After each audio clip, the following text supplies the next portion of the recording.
हनुमान जी का जन्म अंजनी नामक अप्सरा के गर्भ से हुआ था, जिन्हें एक श्राप का फल भोगते हुए धरती पर वानर के रूप में जन्म लेना पड़ा था कि एक पुत्र को जन्म देने के बाद वे श्राप से हमेशा के लिए मुक्त हो जाएंगी। वाल्मीकि रामायण के अनुसार हनुमान के पिता केसरी और माता अंजनी ने भगवान शिव की कठोर तपस्या की थी। इसके बाद जाकर उन्हें हनुमान पुत्र की प्राप्ति हुई थी।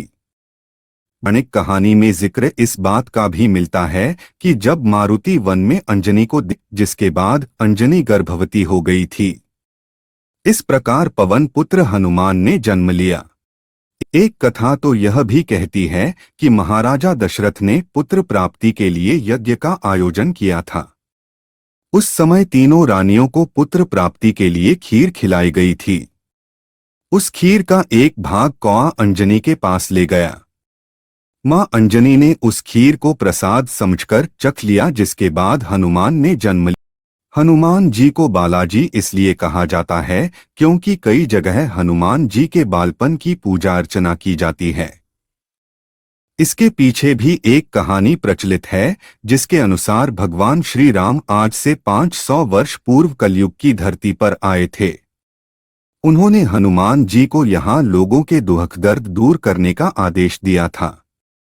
साथ ही यह भी कहा था कि तुम्हारे द्वार पर आने वाले सभी भक्तों के रोगों और भूत प्रेत बाधा को ठीक करना। इसी तरह एक दिन एक ब्राह्मण ने अपने सपने में हनुमान जी को देखा, जो ब्राह्मण को पहाड़ी के नीचे खुदाई करने का आदेश दे रहे थे। वह ब्राह्मण हनुमान जी के निर्देशानुसार उस स्थान पर पहुंचा और जमीन खोदना शुरू कर दिया। कुछ देर खोदने के बाद उन्हें हनुमान जी की एक मूर्ति मिली, जो बाल रूप। हनुमान जी ने अपने बाल रूप में ब्राह्मण को वहां एक मंदिर बनाने के लिए कहा, जो सभी प्रभावित लोगों को ठीक कर देंगे। काला जादू, शोक या गंभीर बीमारी के शिकार लोगों को इन सभी समस्याओं से छुटकारा दिलाएंगे। इस प्रसंग के बाद से ही हनुमान जी के बाल रूप की पूजा की जाने लगी। ऐसा भी माना जाता है कि कलयुग में बालाजी में ही भगवान राम निवास करते हैं।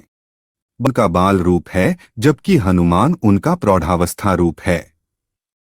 बालाजी स्वभाव से बेहद चंचल और शरारती प्रवृत्ति के माने जाते हैं, जबकि हनुमान जी दृढ़ संकल्पित है, जो अपने उद्देश्य को पूरा करने के बाद ही दम भरते हैं।